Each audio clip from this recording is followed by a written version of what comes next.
Welcome to my channel guys. मैं आप लोगों को मेरे चैनल में स्वागत करती हूँ। आई होप आप लोगों को मेरे चैनल्स की वीडियोस पसंद आ रहे होंगे गाइस।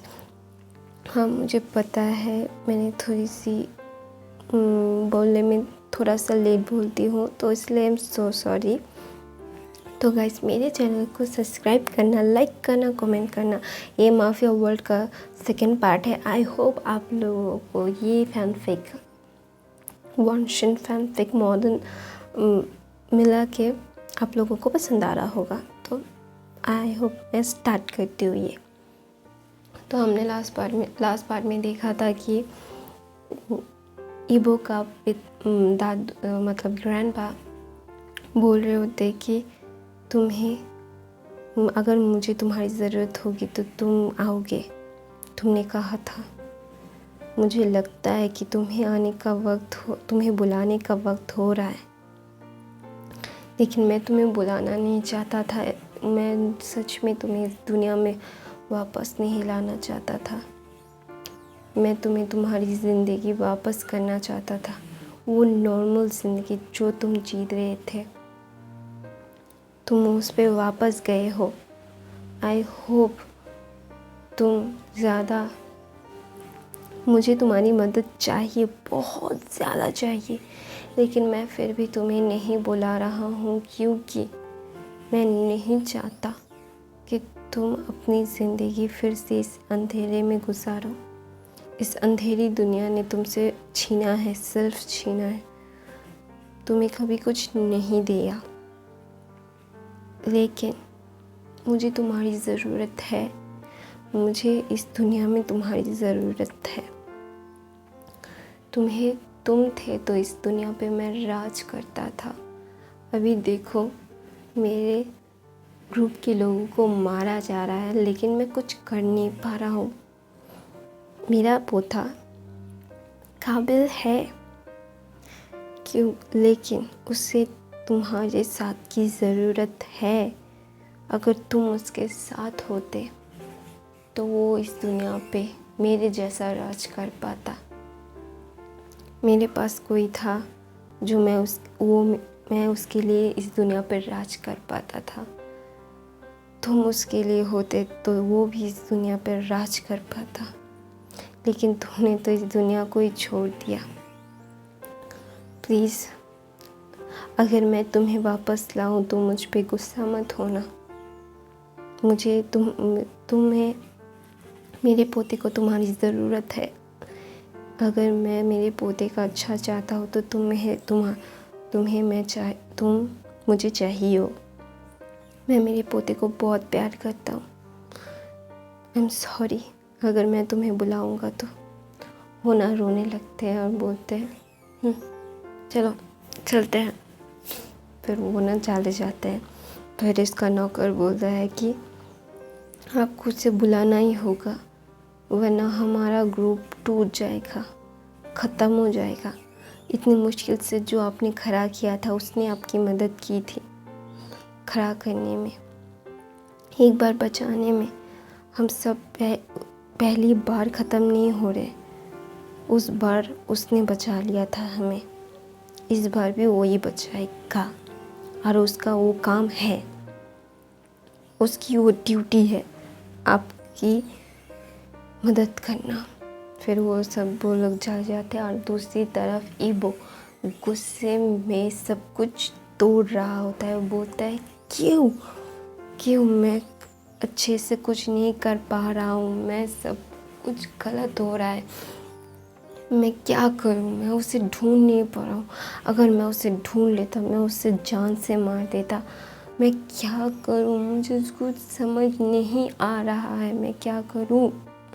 फिर वो ना फ्रस्ट्रेटेड हो रहा होता है, वो ना सब कुछ तोड़ रहा होता है। तो उसकी मॉम आके बोलती है कि ईबो, उसकी मॉम भी एक गैंगस्टर थी, तो इसीलिए उन्हें पता है, वो भी बहुत कुछ हैंडल करती है। उसका भाई भी, मतलब सब लोग गैंगस्टर थे, लेकिन दुनिया के सामने वो एक नॉर्मल बिजनेस करते थे। वो बोलती है कि ईबो, तुम्हें कुछ सोच के ही माफिया किंग बनाया गया था। तुम तुम अपने काम ठीक से नहीं कर रहे हो, अपने दिमाग को यूज़ करो, तो ही तुम्हें पता चलेगा कि तुम्हें कहाँ पे गलती हो रही है। फिर वो बोलता है यस मम। फिर बोलता है चिल्लाने से या फिर सब कुछ तोड़ने से कुछ नहीं होगा, तुम्हें उतरना होगा बेटा, तुम्हें कीचड़ साफ़ करने के लिए कीचड़ पे उतरना होगा। फिर वो अपना सर हिलाता है और बोलता है यस मम। दूसरी तरफ शाहजहान अपने बेटे को लेके बहुत खुशी मतलब खाना खाता है, बहुत मस्ती करता है। शाओशिन आता है और बोलता है कि तुम्हें यहाँ पे काम करने हैं, तुम्हें और बहुत ज़्यादा सावधानी से काम करना होगा, वरना यहाँ पे ये होटल नहीं चलेगा। फिर शाहजहान बोलता है हाँ मुझे पता है। फिर वो दोनों काम की बात कर ही रहे थे, आयुन भाग के आ रहा होता है। वो बोलता है अंकल, सोंगलान अंकल, आप यहाँ हो, आपने मुझसे मिला क्यों नहीं? वो ना फुला के वो बैठ जाता है। वो बोलता है सो सॉरी बेटा, देखा तुम्हारी मम्मा मुझे बहुत सारा काम देती है, वो ना मुझे एक मिनट का भी आराम नहीं देती, वो ना कितनी मतलबी है तुम्हारी मम्मा, पता है। फिर आयन बोलता है नहीं मेरी मम्मा मतलबी नहीं है, आपको काम करना चाहिए। फिर वो बोलता है हाँ हाँ मम्मा के बच्चे। फिर वो हंसने लगता है और बोलता है कि अंकल प्लीज़ मेरे साथ खेलो ना। फिर वो ना खेलने लगता है। फिर शाहजहान बोलता है कि मैं थोड़ा सा काम कर लेता हूँ, तुम शोर मत करो, ज़्यादा शोर मत करना। फिर वो दोनों हाँ बोलते हैं। फिर वो दोनों खेलने लगते हैं। तो काम करते करते शाहजहान कुछ सोच रहा होता है कि उस मतलब नाम क्या था, सॉरी, उसके बच्चे का नया दोस्त का नाम लैन जिंगी था। तो वो समझ रहा था कि क्या वो थे, कि क्या वो लोग हैं ये। फिर वो ना घबरा जाता है। फिर बोलता है नहीं वो यहाँ नहीं हो सकते, वो तो कहीं और होंगे ना। वो बोलता है कि मैं वहाँ से बाहर आ तो गया, लेकिन वो शायद मेरे बेटे को नहीं छोड़ेगा। वो आयुन को देखने लगता है, बोलता है कि मैं उस दुनिया में वापस नहीं जाऊंगा जिस दुनिया में तुमसे तुम्हारा पिता, तुम्हारी मॉम छीन ली, मेरे भाई को छीन लिया, मुझसे मेरी पूरी फैमिली छीन ली। फिर भी मैं कुछ नहीं कर पाया, नहीं बचा पाया किसी को, लेकिन मैं तुम्हें खो नहीं सकता। आयुन, तुम मेरे जीने की वजह हो, मैं तुमसे बहुत प्यार करता हूँ बच्चा, आई लव यू, मैं तुमसे बहुत प्यार करता हूँ। फिर वो बोलता है और काम करने लगता है। फिर वो बोलता है कि वो सब मेरी दुनिया में वापस नहीं आएंगे, ना मैं उस दुनिया में वापस जाऊँगा। फिर वो सब ना, फिर शाहजहान भी वहाँ पे खेलने के लिए आ जाता है। फिर वो अपने ग्रुप को लेता है जिसमें यान ली थी, चिंचा था, उसके बड़े भाई थे, मतलब सब लोग थे। और वहाँ पे सोंगलैन भी था, और सोंगलैन था ईबो की टीम में, सोंगलैन और जिंचा, यान ली और उसकी मतलब वो लड़की वांग जिशुन, वांग हाइगुन भी था वहाँ पे। वो सब लोग एक ग्रुप थे ईबो का, तो इसलिए सब लोग एक मतलब वो भी एक गैंगस्टर की ग्रुप था, नया ग्रुप था जो मतलब माफिया वर्ल्ड पे राज करता था। तो सब लोग ईबो के पास आते ही वो सब लोगों को बुलाता है, बोलता है कि मुझे सारी डिटेल्स चाहिए। फिर वांग जिशन खुद को मतलब प्रेजेंट करती है, बोलती ईबो ज़्यादा स्ट्रेस मत लो, सब कुछ ठीक हो जाएगा। ईबो ना बहुत इरिटेट होता है इस लड़की से, लेकिन क्या करे, ये लड़की बहुत अच्छी कल्टिवेटर है और उसके पास अच्छी शक्तियाँ हैं और वो उसके ग्रुप के लिए अच्छी है, इसलिए वो रखता है, वरना वो नहीं रखता।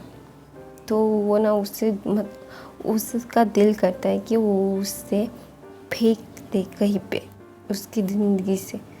लेकिन वो लड़की ना ईबो पे डालती, वांग जिशान डोरे डालती रहती है।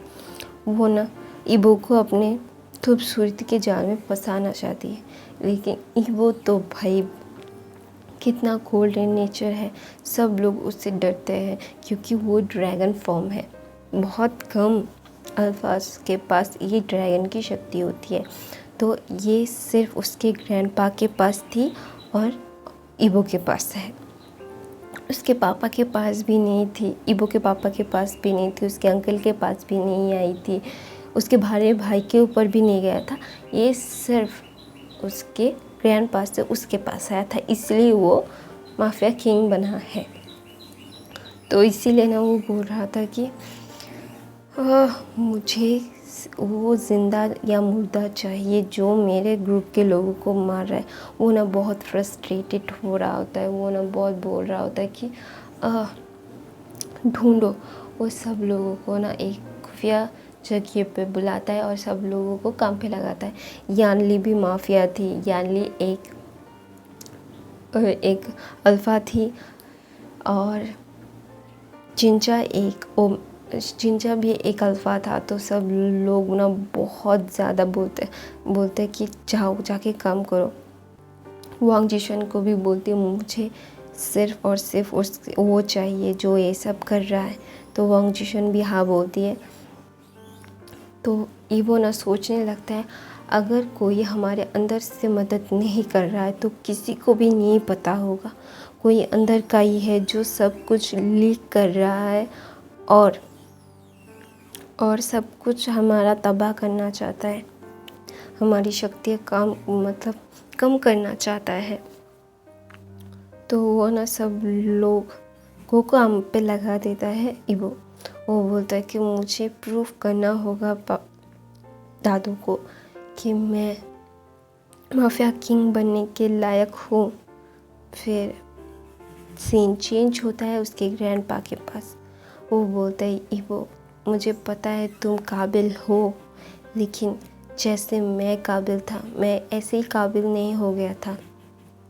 मेरे पास कोई था जो मेरे लिए काम करता था, जो मेरा लॉयल था, जिसके पास इतनी शक्तियाँ थी कि उसके पास इतना अच्छा दिमाग था कि वो सब लोगों से अच्छा था। इसीलिए मैं माफिया किंग रह पाया था उस वक्त। हाँ, मैंने मेहनत करके बना, लेकिन जब मेरी जगह पे कोई आने वाला था तो वो उसने रोक दिया था। उसकी फैमिली ने अपनी जान दे के मेरी इस दुनिया की रक्षा की थी, मुझे माफिया किंग बनाया था। मैं उनके ये एहसान कभी नहीं भूलूंगा। लेकिन तुम्हें भी वो चाहिए जो वो तांडव कर सकता है, सब लोगों को मार सकता है और सब कुछ जान सकता है। तो इसीलिए तुम्हें वो चाहिए होगी। तुम्हें मानना होगा कि तुम्हें एक पार्टनर की ज़रूरत है और मुझे पता है वो कौन हो सकता है, लेकिन मैं नहीं ला सकता तुम्हारे लिए उसे अभी, क्योंकि मैंने उसे प्रॉमिस किया था कि मैं उसे नहीं लाऊंगा जब तक ज़्यादा ज़रूरत ना हो, एकदम सांस अटक ना जाए तब। तो उसने प्रॉमिस किया था वो आएगा, लेकिन मैं जानता हूँ वो कभी नहीं मानेगा दोबारा इस दुनिया में आने के लिए, क्योंकि उसने सब कुछ खो के सिर्फ उसके पास कुछ थे जो वो उसे खोना नहीं चाहता था। इसीलिए वो अपना बदला भूल के, सब कुछ भूल के इस दुनिया से, इस माफिया की दुनिया से बाहर गया था, इस माफिया वर्ल्ड से बाहर गया था। वो इस माफिया वर्ल्ड में वापस नहीं आना चाहता, लेकिन अगर मेरे पोते की बात होगी तो उसे आना होगा, उसे मेरी बात माननी होगी। तो वो ऐसा बोल रहे होते हैं।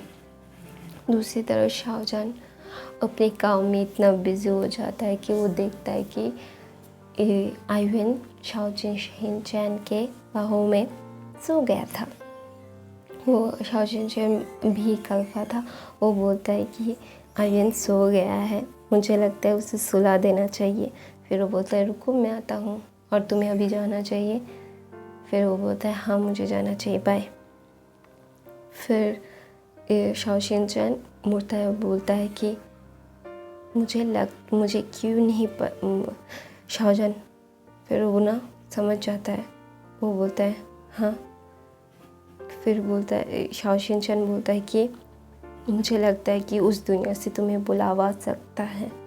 फिर वो बोलता सॉरी शाओजन बोलता है क्यों। फिर वो बोलता है कि उस दुनिया में बहुत उथल पुथल है। फिर वो बोलता है कि मुझे उस दुनिया में वापस नहीं जाना है शाओ, उन्हें रोको, उन्हें मेरे बारे में कोई भी क्लू नहीं मिलना चाहिए कि मैं कहाँ हूँ और क्या कर रहा हूँ। ये बोलता है कि हाँ मुझे पता है, लेकिन अभी तक वो 2 साल से वो झेल रहे हैं, मुझे नहीं पता और कितनी झेलेंगे। वो तुम्हें बुला सकते हैं। फिर वो बोलते बुलाएंगे तो मैं नहीं जाऊँगा, मैं नहीं उस दुनिया में वापस जाऊँगा। मैं अपनी इस दुनिया को ख़त्म नहीं कर सकता। वो ना आयुन को बहुत ज़ोर से हक करता है। फिर शाओ बोलता है कि हाँ मुझे पता है तुम अपनी इस दुनिया को खोना नहीं चाहते हो, लेकिन उस दुनिया में भी तुम्हारी कुछ ज़रूरतें हैं और तुम्हें वो भी तुम्हारी रिस्पॉन्सिबिलिटी है। फिर बोलते हैं मैंने बहुत पहले वो निभा दी थी, मैं दोबारा से वो नहीं करना चाहता। मेरे पास कुछ नहीं खोने के सिवाय इसके, मैं इसे खो नहीं सकता शाओ। वो बोलता है कि मुझे इस बारे में डिस्कस नहीं करना है शाओ, तुम जाओ। फिर बोलता है कि जब भी तुम्हें वापस उस दुनिया में जाना होगा, मुझे क्यों पता नहीं ये गुड फीलिंग हो रही है, तुम्हें उस दुनिया में वापस जाके जाना ही होगा। वो अपने मन में बोलता है कि बाय। फिर शाओजन भी उसे बाय बोलता है और बोलता है कि यार मुझे उस दुनिया में वापस नहीं जाना, उस दुनिया ने मुझसे बहुत कुछ छीन लिया, सिर्फ मेरे पास ये बचा है और मैं इसे खोना नहीं चाहता हूँ, मुझे मेरी दुनिया को बचाना ही होगा। फिर वो ने ऐसा बोलता है और ना खुद को बहुत ज़्यादा बोलता है कि ये मेरी दुनिया को मुझसे छीन नहीं सकता, ये मेरी दुनिया है, वो मेरी दुनिया कभी नहीं थी। शाहजहां खुद वो आयुन का गले लगा के रूम में चला जाता है और बोलता है कि मैं अपनी दुनिया को कुछ होने नहीं दूंगा। फिर वो अपने बेटे को किस करता है और बोलता है कि आई लव यू बेबी, मैं कभी उस दुनिया में वापस नहीं जाऊंगा, तुम्हें उस दुनिया की लोगों की उस काली दुनिया की साया भी तुम्हारे ऊपर पड़ने नहीं दूंगा, आई लव यू बेबी। फिर वो ना रोने लगता है और बोलता है कि आई एम सॉरी ब्रदर, मेरी ज़िद ने, मेरे हट ने सब कुछ तबाह कर दिया था। जब पापा की डेथ हुई, मामा की डेथ हुई, आप उस दुनिया से निकलना चाहते थे, लेकिन मेरी वजह से निकल नहीं पाए। मुझे बदला चाहिए था, मेरे बदले की आग ने मुझसे आपको छीन लिया। मैंने आपको खो दिया भाई, मैंने सब कुछ खो दिया, सिर्फ इसे पाया है। जब मैंने सब कुछ खो के सिर्फ ये था, तब मुझे समझ आया कि मैंने अपनी ज़िद में क्या खो दिया। I am sorry brother. वो ना रोने लगता है। अभी शाहजहां 20 साल का था, तो वो ना अपनी स्टडीज़ भी स्टडीज़ भी करता था। वो ना रोने की वजह से उसके बेटे को हक करके सो जाता है। दूसरी तरफ ईबो तो उसके नेफ्यू के साथ मतलब काम कर रहा होता है। उसका नेफ्यू भाग के आता है, फिर बोलता है कि अंकल अंकल प्लीज़ मेरे साथ खेलो ना। वो बोलता है कि अभी नहीं बेबी, मुझे अभी थोड़ा सा काम है। ईबो सिर्फ अपने नेफ्यू के सामने ही काम होता है, वरना सब लोगों के लिए वो कोल्ड होता है। वो किसी को भी ज़्यादा भाव नहीं देता। और वॉन्ग जिशान को तो वो नफ़रत करता है, उसका नेफ्यू भी उससे पसंद नहीं करता। वो बोलता है, उसका नेफ्यू बोलता है वो आंटी ना बहुत ज़्यादा क्रूर है, मैं उनके साथ नहीं रह सकता, मैं उन्हें आपके पास मत बुलाना। तो मैं अपनी कहानी ये पे ख़त्म करती हूँ गाइस। आई होप आप लोगों को ये कहानी पसंद आई होगी। हाँ, थोड़ी सी प्रॉब्लम हो रही है मेरे वॉइस में, I am sorry for that. मेरे चैनल को सब्सक्राइब